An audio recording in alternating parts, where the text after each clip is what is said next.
안녕하세요, 리비아네입니다. 오늘은 제플린을 활용해서 웹사이트를 한번 만들어 볼 텐데요. 지난 시간에 이어서 만들어 보도록 하겠습니다. 자, 그러면 같이 화면을 보시고 시작해 보죠. 현재 보시는 화면은 지난 시간에 이런 걸 만들었었죠. 숫자란까지 만들었습니다. 현재 이 화면들은 라이브 때 만들었던 거예요. 제가 오랜만에 한번 다시 만들었기 때문에 라이브보다는 우선은 녹화를 해서 만들어 보도록 하겠습니다. 저희가 지금 만들 부분은 바로 이 어메이징 서비스라는 부분을 한번 해보도록 할 텐데요. 이 제목 영역은 우리가 위에서 한번 사용한 적이 있어요. 그럼 이 섹션을 그대로 우리가 복제를 해서 써볼 수 있을 것 같아요. 자, 그 섹션을 한번 찾아보도록 하겠습니다. 우선 지난 섹션은 Story About Us네요. Story About Us가 바로 이 부분에 있죠. 그러면 현재 섹션, 스토리 부분을 그대로 복제를 해서 카운트 전까지 복제를 해서 그 다음 섹션에 붙여넣기를 한번 해보도록 하겠습니다.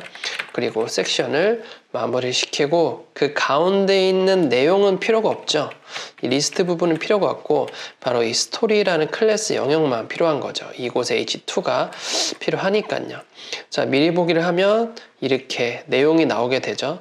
What we do. 그리고 Story About Us, 또 Story About Us라고 나오는데 이 부분은 Amazing 서비스죠. 그래서 이 부분을 글씨를 복사를 하고 좀 수정해 보도록 하겠습니다. 붙여넣기를 합니다. 그리고 안에 밑에 텍스트가 제플린 텍스트는 밑에 없죠. 여기서 이제 마무리가 되는 것이죠. 우선 이 클래스 스토리는 위에서 한번 썼고 특이점이 있는 거기 때문에 그 부분을 삭제를 해서 잘 반영이 되었는지 한번 미리 보도록 하겠습니다. 네, 이 부분은 정상적으로 잘 나오게 되네요. 그러면 우리가 클래스 스토리를 쓰지 않고 다른 걸 사용하더라도 이 H2 요소는 여전히 살아있는 걸 알 수가 있죠. 그럼 이 부분은 디자인을 보면 어메이징 서비스니까 서비스라는 클래스를 가지고 작업을 해보도록 하겠습니다. 자, 디자인 한번 다시 보죠. 이 리스트가 총 6개인데 ULLI로 해서 표현을 해보도록 할게요. UL 리스트라고 하겠습니다. 똑같이 li 들어가고요. 그리고 공통점을 봐야 되는데 제목과 내용 부분이 있는데 이 제목은 스트롱으로 해서 강조문으로 좀 바꿔주고 그리고 밑에는 p 요소로 해서 일반 문단으로 넣어주도록 하겠습니다. 자, 그러면 전체적인 틀이 p 그리고 스트롱 이렇게 두 가지 형태로 되는 거고요. 아이콘 같은 경우에는 li에다가 각각 서로 다른 아이콘들을 넣어 줄게요. 그래서 이 아이콘들은 클래스를 각각 다르게 해야만 우리가 사용할 수 있겠죠. 클래스 아이콘 1번이라고 하겠습니다. 그리고 다중 클래스를 주기 위해서 앞에 아이콘을 주고요. 아이콘이라고 하고 그리고 넘버를 넣어 주겠습니다. 자, 그러면 이 얘기는 무슨 얘기냐면 각각 아이콘이 다릅니다. 이렇게 아이콘이 각각 다르고 똑같은 건 뭐냐면 같은 공간에 있고요. 그리고 여백이 같다라는 것이죠. 이쪽도 마찬가지로 같은 공간에 여백이 같고요. 이쪽도 여백이 각각 같습니다. 자, 다른 거는 아이콘이 다르다. 그리고 같은 것은 여백이 같다. 그리고 위치도 같다가 되겠죠. 자, 그러면 이걸 표현하기 위해서는 공통 전부 다, 이 6가지 전부 다 공통된 클래스 하나, 위치가 같고 여백이 같은 클래스를 하나 주고 그리고 다른 이미지가 다르죠. 이미지가 다른 클래스를 각각 제공을 해야 됩니다. 그러기 위해서는 ICU라는 클래스를 쓰고요. 넘버1이라는 클래스를 제가 따로 썼어요. ICU라는 클래스는 모든 아이콘이 들어갈 영역에 똑같은 위치, 똑같은 여백을 얘기하는 거고요. 넘버1이라는 것은 각각 이제는 내용을 줄 거야, 이렇게. 내용을 각각 줘서 넘버1은 첫 번째 이미지, 넘버2는, 넘버4는 각각의 넘버링이 다를 때마다 다른 이미지가 나올 수 있도록 제공할 겁니다. 이렇게 해서 클래스 부분은 제공을 했고요. 그리고 각각 이제 텍스트만 붙여넣기 하면 되겠죠. 텍스트 붙여넣고요. 복사해서 붙여넣고. 제플린은 좋은 점이 이렇게 텍스트를 클릭을 하면 우측 이 부분에다가 클릭만 한 번을 하게 되면 바로 위에 카피드라고 나옵니다. 그래서 그 부분을 우리가 복사가 됐다는 걸 알 수 있고요. 그렇게 해서 이렇게 붙여넣기 합니다. 원하는 텍스트 클릭, 여기 클릭 하면 바로 카피가 뜨죠. 그러면 붙여넣기 컨트롤 V만 하면 됩니다. 텍스트 클릭, 오른쪽 텍스트 클릭, 컨트롤 탭, 컨트롤 V.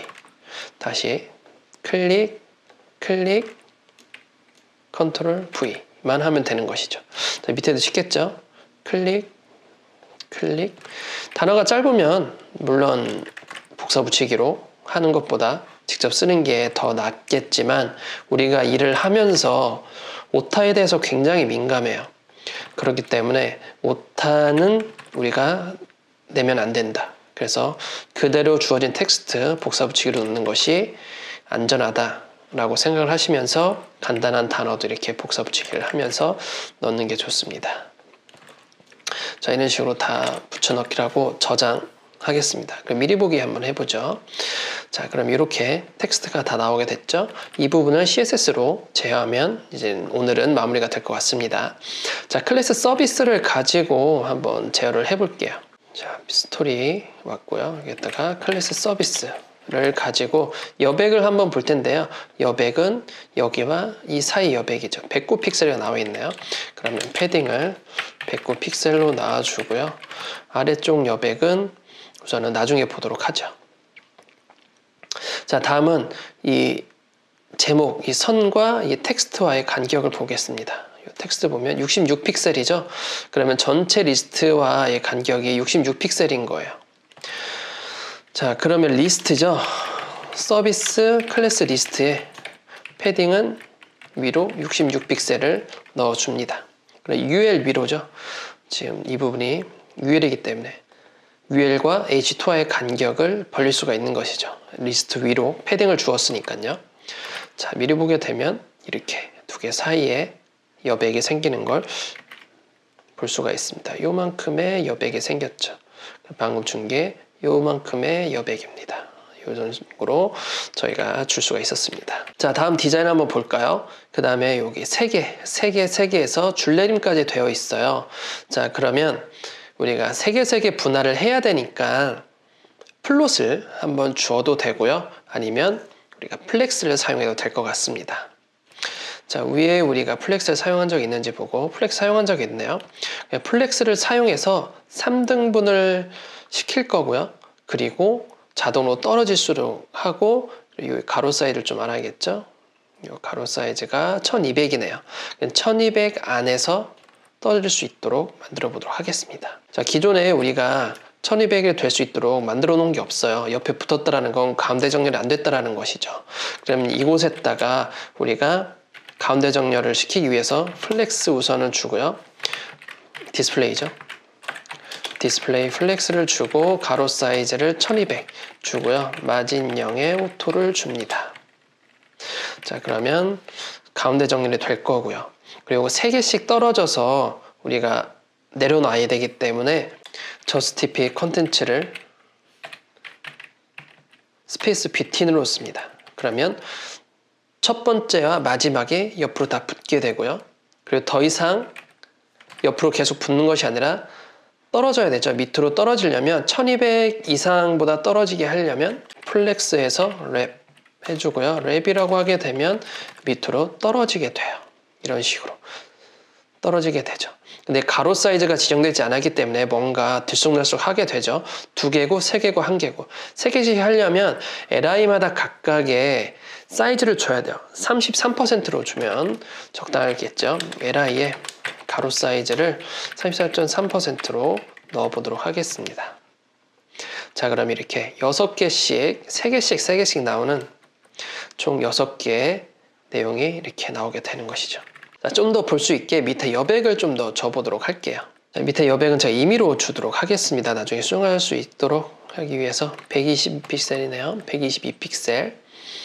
자, 위로 아래로 122픽셀을 줘서 좀 떨어져 나올 수 있도록 잘 보기 좋도록 만들었습니다.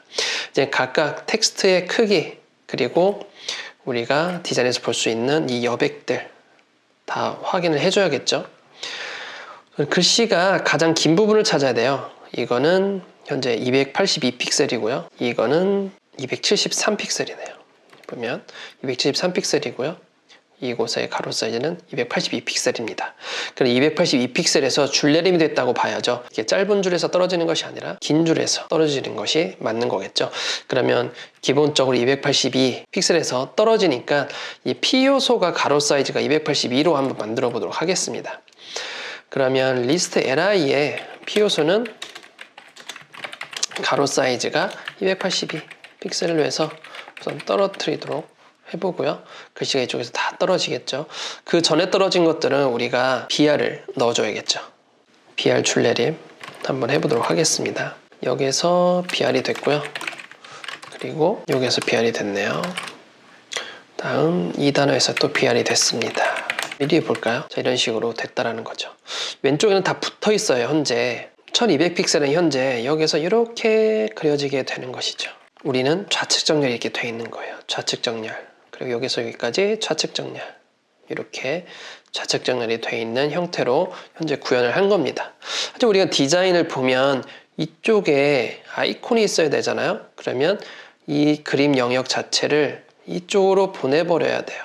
그러면 왼쪽에 이만큼의 패딩을 줘야 되는 것이죠. 자, 한번 보도록 하겠습니다. 왼쪽에 이만큼 패딩이라는 거예요. 그 영역을 또 알아야 되잖아요. 그러면 얘를 클릭하고 요 사이의 여백을 보면 되는 거죠. 90픽셀이죠. 좀 확대시켜 볼까요? 90픽셀의 여백이 남아 있습니다. 그러면 li마다 좌측에 90픽셀을 넣어줘야 되는 거예요. li의 왼쪽에 90픽셀을 넣을 거예요. 픽셀과 퍼센트가 공존할 수가 없죠. 그럴 때 박스 사이징을 넣어줍니다. 그러면 자동 계산이 됩니다. 미리 보기를 하면 왼쪽으로 이렇게 떨어져 있는 걸 볼 수 있는데 개발자도 한번 찍어서 보여드릴까요? 이런 식으로 전체 1200픽셀의 박스가 존재하는 거고요.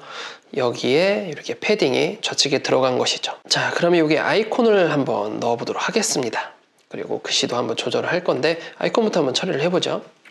li에 아이콘이 들어가는데요.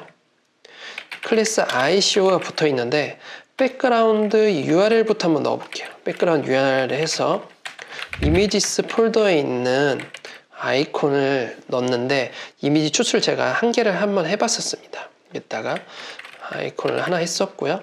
이곳에 .png 파일로 no repeat 했다가 00에서 좌측 상단으로 들어갈 수 있게 만들어 보았어요. 자, 지금처럼 이미지가 떴죠? 다시 개발자도로 한번 찍어보면 여기에 있습니다. 좌측 상단에 붙어 있죠? 이 영역도 한번 우리가 봐야 됩니다. 얼마나 여백이 들어가 있는지. 자, 좀 확대를 시켜서 보게 되면 이미지와 이 공간의 여백은 30픽셀이에요. 좌측으로 30픽셀 가야 되고요.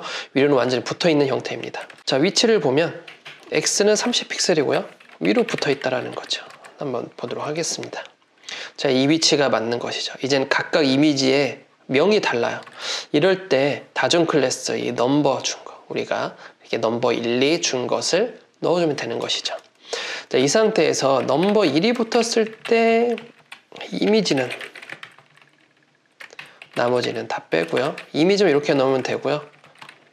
그전에는 이렇게 빼면 되겠죠. 자, 정리를 하면 백그라운드 속성은 이미지, 반복, 좌표, 색상, 사이즈 다 들어갑니다. 다 포함되는데 선택자 한 개를 더 줌으로 인해서 점수가 10점이 더 높아지고 그리고 그 부분에 이미지만 따로 추출을 해서 넣어주게 되면 이 두 개와 병합한 값이 같이 들어가게 됩니다. 그리고 첫 번째는 이미지가 들어가게 됐죠. 왜냐하면 넘버 1만 넣었으니까. 이거를 6개를 만들어서 6개를 만들어서 각각 이미지를 바꿔주면 되죠. 근데 제가 이미지를 다 추출하지 않았어요. 이 두 번째까지만 이미지를 추출했고요. 세 번째, 네 번째 이미지는 제플린에서 한번 추출을 해보도록 하겠습니다. 세 번째 이미지 추출은 클릭하고 이곳에 보면 우리가 설정할 수가 있습니다. 이미지를 클릭하고 에셋에 설정을 보게 되면 PNG를 할 건데 몇 배를 할 건지 웹이기 때문에 1배만 첫 번째 배수만 하면 되고요. 자, 이곳을 누르시게 되면 이 폴더로 바로 가게 되는 것이고요. 이 글씨를 눌러야만 우리가 앞으로 저장할 공간을 미리 지정할 수 있는 것이에요. 이 글씨를 눌러서 내가 원하는 곳에 이렇게 저장을 시킬 수가 있습니다. 폴더 선택. 하게 되면 이런 식으로 내가 어디에 저장했는지 바로 나오게 되죠. 자, 이제는 다운로드만 누르면 됩니다. 이 이미지를 누르고 여기에 활성화되어 있죠. 그리고 이 버튼만 누르면 PNG로 되고요. 이 버튼을 누르면 SVG로 되는 거예요. 우리가 필요한 건 PNG겠죠. 클릭을 합니다. 그럼 자동으로 다운로드가 받아졌어요. 자, 미리 보기를 하게 되면 폴더로 왔습니다. 이렇게 들어가 있죠. 자, 근데 여기서 문제점이 뭐냐? 이미지 명이 마음에 안 들어요. 우선 여기는 숫자를 제가 수정을 하겠습니다. 컴퓨터라고 수정을 하고요. 이미지 명을 이렇게 계속 바꿀 수는 없잖아요. 그래서 내가 원할 때 바꾸고 싶다 라고 했을 때는 제플린에서 클릭, 그리고 오른쪽이 이렇게 나와 있죠. 네임이라고 있죠. 이 네임을 클릭하시고요. IC 언더바 북이라고 해놓고 이 이름으로 이제는 앞으로 다운로드를 받게 됩니다. 클릭을 하게 되면 여기에 바로 있죠. 자, 이걸 계속 반복 작업하면 됩니다. 클릭, 이미지명을 바꾸고 바다 클릭하고 다운로드 클릭. 그럼 받아졌고요. 다시 이미지 클릭, 폴더 들어가면 다 있죠. 이 부분을 가지고 이제 이미지를 넣으면 됩니다. 미리 보기를 한번 해볼까요? 웹사이트를 보면 이렇게 아이콘이 일괄적으로 다 넣어가진 걸 볼 수가 있는 것이죠. 자, 그리고 텍스트 한번 보도록 하겠습니다. 이 텍스트 전부 다 대문자는 CSS 대문자로 바꿔줄 거고요. 글씨를 클릭하면 이곳에 이렇게 크게 나오게 되죠. 14픽셀에 333이라고 나오죠. 자, 그러면 여기 스트롱, P가 아니라 스트롱일 때는 폰트 사이즈가 14픽셀에다가 컬러는 333이고요. 텍스트 트랜스폼 해서 어퍼케이스로 하시게 되면 대문자로 다 바뀌게 됩니다. 자, 이런 식으로 바뀌게 되고요. 글씨 크기는 아까 14픽셀에 했으니까요. 이 밑에는 자, 15픽셀에 24에 999가 되겠네요. 15픽셀에 24에 999를 넣어줍니다. 자, 이런 식으로 커지게 되고 간격도 넣어줘야겠죠. 자, 간격은 한번 보죠. 20픽셀이죠. 지금 여기 20픽셀로 되어 있습니다. 20픽셀이고 얘와 이 선의 간격은 51픽셀이에요. 50픽셀로 하겠습니다. 20에 50. 자, 그러면 P는 간격이 20픽셀에 50픽셀로 넣어주면 되고요. 스트롱은 줄간격은 초기화 시켜주도록 하겠습니다. 아까는 딱 붙어서 나왔으니까 텍스트마다 기본 간격이 있어서요. 이런 식으로 작업을 해주면 되죠. 이제 선을 쭉 넣어주면 되는데 각각의 선을 넣어줄 거예요. 이제 여기 중간만 선이 있기 때문에 몇 가지 방법이 있지만 저는 그냥 그림을 그리듯이 비포나 애프터로 해서 그려주도록 하겠습니다. 자, UL이 기본이 될 거고요. 포지션을 줄 겁니다. 포지션 렐러티브 줄게 될 거고요. 리스트에 비포에다가 컨텐트 만들고 포지션 앱솔루트, 레프트, 탑 50% 넣어주겠습니다. 그래요. 트랜스폼에 이건 굳이 안 넣어도 되겠네요. 트랜스폼은 어제 1픽셀이라 가로 100%의 세로 1픽셀에 선을 넣어줄 거예요. 선 색은 25네요. 자, 미리 볼까요? 자, 이런 식으로 들어가게 되죠. 자, 사이즈가 너무 큰 것 같아요. UL의 크기가 너무 크니까 한번 보도록 하겠습니다. 너무 큰데 이렇게 큰 놈은 가운데가 아니니까 밑으로 얼마나 떨어졌는지를 봐야겠네요. 자, 여기부터 여기 사이까지의 간격 110픽셀이죠. 얘가 10픽셀이니까 120픽셀 떨어진 거네요. 그러면 탑에서 선이 120픽셀로 떨어뜨립니다. 자, 미리 볼까요? 자, 이렇게 틀어지는 게 나오는데 틀어진 이유는 우리가 다양하게 볼 수 있는데 아까 임의로 제가 패딩을 준 게 있어요. 그 부분을 한번 살펴보도록 하겠습니다. 우선 지금 보면 P의 밑으로 패딩을 줬어요. 이거는 그렇게 올바른 표현 방법은 아니거든요. 자, 이렇게 패딩을 주게 되면 한 줄, 두 줄일 때는 괜찮아요. 근데 갑자기 세 줄이 나타난다? 그러면 이 패딩이 더 밑으로 밀리게 됩니다. 그럼 문제가 되겠죠. 이렇게 하는 것이 아니라 우리는 했을 때 여기부터 여기까지 높이를 줘야 돼요. 이렇게 높이를 줘야 됩니다. 그래서 높이를 주게 되면 글이 한 줄이든 두 줄이든 세 줄이든 상관없이 여기까지는 괜찮은 거죠. 이 라인까지는. 하지만 패딩을 주게 되면 여백이 계속 밀리기 때문에 거기에 좀 약간 확장성이 없다고 우리가 말할 수가 있겠죠. 자, 그럼 높이를 한번 줘보도록 할 텐데요. LI의 높이를 주겠습니다. 패딩을 빼고 여기부터 이 선 사이까지니까요. 바로 이 부분이죠. 이 부분이고 여기까지가 110픽셀이죠. 이 110픽셀은 위에 스트롱의 밑변부터 110픽셀이기 때문에 이 스트롱 자체의 높이가 10이죠. 120픽셀입니다. 그럼 LI의 높이를 120픽셀을 줘야 되고요. 그리고 피해줬던 여백을 제거를 해줘야죠. 자, 한번 보도록 할까요? 자, 이렇게 말이죠. 그리고 다시 선을 긋도록 만들어줘야 됩니다. 여기부터 시작하는 거죠. 우리가 여백이 여기부터 여기까지 선이 되는 거니까 186이죠. 186이 떨어져 있어야 돼요. 자, 이렇게 우리가 높이를 잴 때는 이 제목부터 이 선까지 높이를 쟀거든요. 근데 밑에도 또 있어요. 또 있으면 사실 높이는 여기부터 여기까지 158, 168이 높이가 돼야겠네요. 이 선은 무시해야 됩니다. 왜냐하면 앱솔루트이기 때문에 168의 높이가 들어있는 것이죠. 자, 이렇게 말이죠. 어느 정도 정리가 다 되었죠. 밑에 BR도 자연스럽게 넣으시면 좋을 것 같습니다. 자, 이렇게 해서 우리가 한번 사이트를 만들어 봤는데요. 이 어메이징 부분이었죠. 아이콘을 좀 추출하는 법도 배웠고요. 높이를 주냐, 패딩을 주냐, 그리고 이 선을 어떻게 하냐에 따라서 많이 좀 달라지는 것 같습니다. 이 HTML, CSS 부분은 많은 연습이 좀 필요합니다. 그리고 한 가지 디자인을 보고 다양한 방법으로 우리가 만들어내 볼 수가 있거든요. 현재 제가 썼던 방법 중에 하나가 이 선을 어떻게 표현하느냐, 그 표현함에 따라서 우리가 위에 있는 컨텐츠와 아래에 있는 컨텐츠가 어디부터 어디까지 패딩을 주고 높이를 줘야 되는지를 잘 판단해야 되는 것을 알 수가 있었습니다. 비록 굉장히 좀 간단한 형태이기도 하지만 유심히 좀 하나하나 만들다 보면 좀 신경 쓰이는 부분들이 분명히 계실 거예요. 그리고 이번에 좀 특별히 플렉스도 한번 써봤고요. 참고로 플렉스는 인터넷 익스플로러 11 버전부터 지원을 하거든요. 그 부분을 잘 염두하시고 사용하시길 바라고요. 자, 오늘은 여기까지 하고 오랜만에 제플린 그리고 웹사이트를 한번 만들어 보았습니다. 자, 그러면 다음 시간에 좀 더 다른 컨텐츠로 찾아뵙도록 하겠습니다. 감사합니다.